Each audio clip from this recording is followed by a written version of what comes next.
one of my favorite subjects, or probably my all-time favorite subject in school, was sociology. I loved interactions between people and groups of people. And I actually watch and subscribe on YouTube to a couple of video channels that deal strictly with social experiments. A lot of them are people doing their master's or doctoral thesis on social experimentation and sociology. And several weeks back, I was watching an episode on one of my channels that I watch pretty regularly.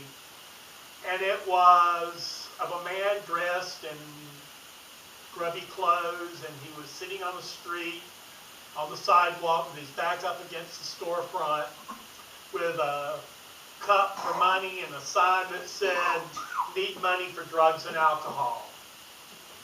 And amazingly, people who walked past him were putting money in his cup and high-fiving him and saying, "Party on, party hardy, stay high, make sure you get the good stuff," and just partying right there with him.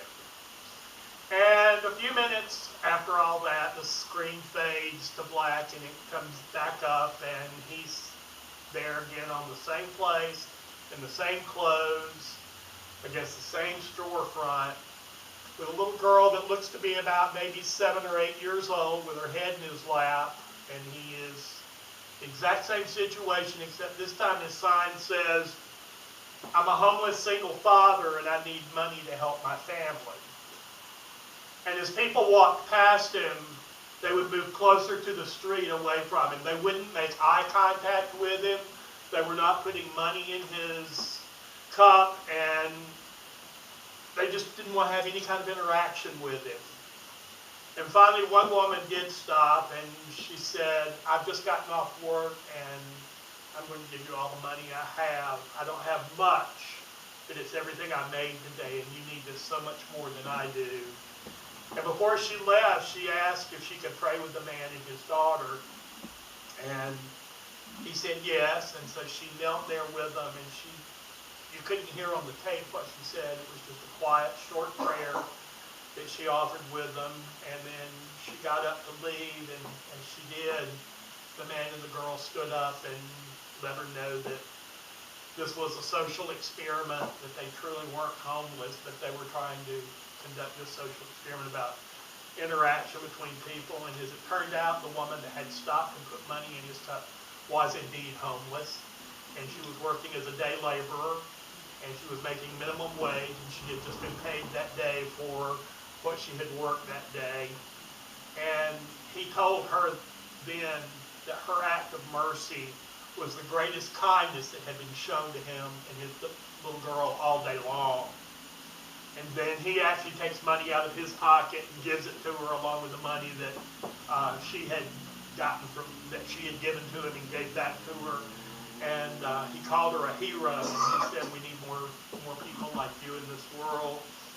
And it makes you think that sometimes the ones who have the least give the most to make a difference in someone's life.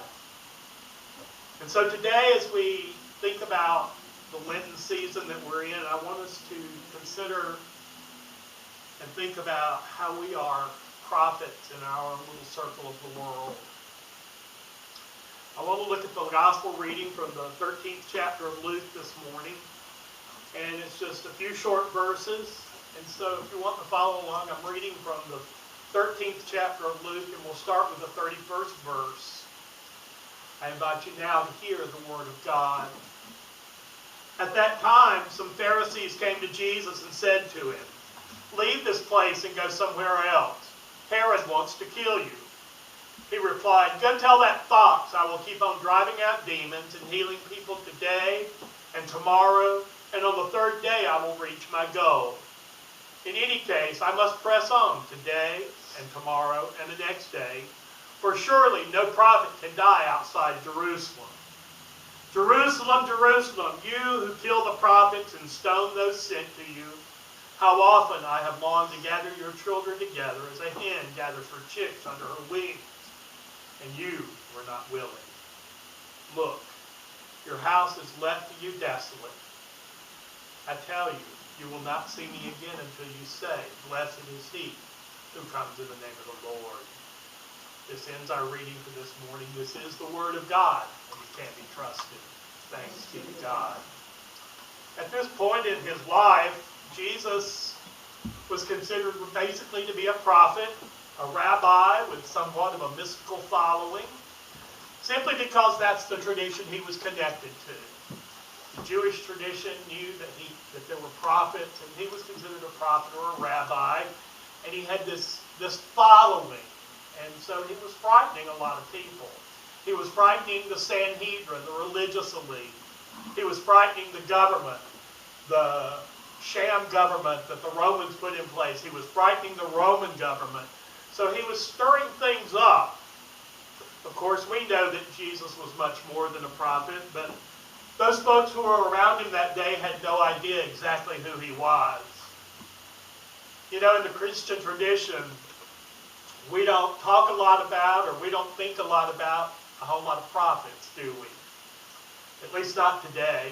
We think about Old Testament. When we talk about prophets, we think, oh, that's Ezekiel, and oh, that was Isaiah, and oh, that was Elijah. We don't think about the prophets that are walking amongst us today. And what's even more frightening is we don't think about ourselves as prophets. But we have prophets all around us, and we're called to be prophets. Prophets come in all shapes and sizes and are identified by the way they act and speak on a lot of different topics. But the one thing that every prophet has in common is that when we tell the truth, we are quickly rejected by anyone who has a stake in maintaining power or control. All you have to do is flip through social media for just a moment, and you realize that anyone who is speaking God's truth is quickly denigrated for being a liberal leftist. Prophets challenge the status quo. They call out the prevailing authority structure when it's evil. Prophets speak and show God's truths, which are quite different most of the time from those folks who are in control. Every time God raised a prophet for the nation of Israel, it was to speak out against a king who was doing bad things to the people of God. And I'll tell you right now, the quickest way to make an enemy is to challenge the authority of the powerful and the controlling. Jesus teaches us to question the integrity of power structures that are not benevolent and are not merciful to everyone equally. Most of us think that a good prophet sure would be a good thing to come around right now, wouldn't it? But we just don't want it to be us. Don't put me in that position. I don't want to be a prophet. I don't want everybody to hate me. I don't want to say something bad against something and have people not like me. But what if each one of us is called to be a prophet in our own unique way? I watched another sociological study on one of my channels that recently took place by a college group. This was someone that was actually working on their doctoral thesis. And they went throughout a neighborhood in Southern California, just outside of San Diego. And this research team went around this neighborhood with 4 different door hangers that they put on doors within the neighborhood. And all they did was place a door hanger on the door. And all of them had to do with conserving energy. And the first one just said, let's conserve energy to protect our environment. Another card said, conserve energy to save the planet for your children and your grandchildren. The third one said a description about how the cost savings for your household could save you money if you conserved energy. And the fourth one said, jump on board because all your neighbors are doing it. So 4 different messages go to all these different houses in this development. And so after a month, the students who were conducting the research went around and read the meters. And the only homes that got the message, the only one whose meter reading went down were the ones had gotten the door hanger that said everyone around them was doing it. They didn't care about the environment. They didn't care about the planet being saved for children and grandchildren. They didn't even care about cost savings. But because their neighbors were on board with it, they wanted to be a part of it too. People are always looking at those around them, those who are like them, those who exist and move in similar environments to decide how to act. It's called positive peer pressure. Ask any student who goes to school what positive peer pressure is like, and they can tell you. It works on many different levels. And if we correlate this with finding our prophetic voice, we will discover that a prophet is someone who simply relates in sincere truth the Word of God with their words and their actions.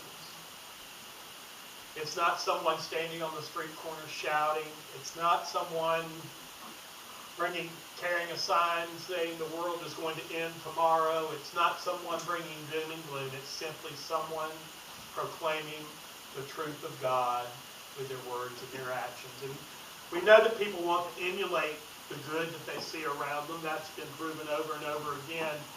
So using a prophetic voice doesn't mean you have to have the loudest voice. Doesn't mean you have to have the strongest voice. It simply means that you have to have the most enticing and enviable attitudes in your life. Being prophetic isn't complicated or complex. It's simply living our lives grounded in the truth of God's love for us and for everyone. Perhaps during this Lenten season, as we are each trying to discover how to live our lives differently, maybe we can concentrate on being prophetic in the circles we travel in daily. I was so impressed, and I'll call Krista out, that I was so impressed that for Lent, she has made it a prophetic decision to be present for those who are around her. And I think that's a wonderful thing. And she has documented on Facebook even how that has changed the way people relate to her at work. That's being prophetic. Every single one of us has been called to bear witness to the radical truth of Jesus Christ. And the truth that He has brought to each of us is a truth that is filled with love and forgiveness. It's a truth that shares grace and mercy. It's a truth that brings vital hope to a world that needs hope now more than it ever has, or at least as much as it ever has. God has given each one of His children a prophetic voice that He's called to be used. It's used to bring about change in this world that we are living in right now, 2019. Share that voice. Be a positive influence in the lives of those folks around you. I challenge us as we go our separate ways today to use the unique gifts that each of us has been given by God Himself, gifts that God has given us to share. Don't let that gift go to waste.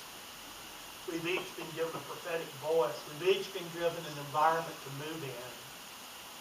And our world is ready to hear it. Amen.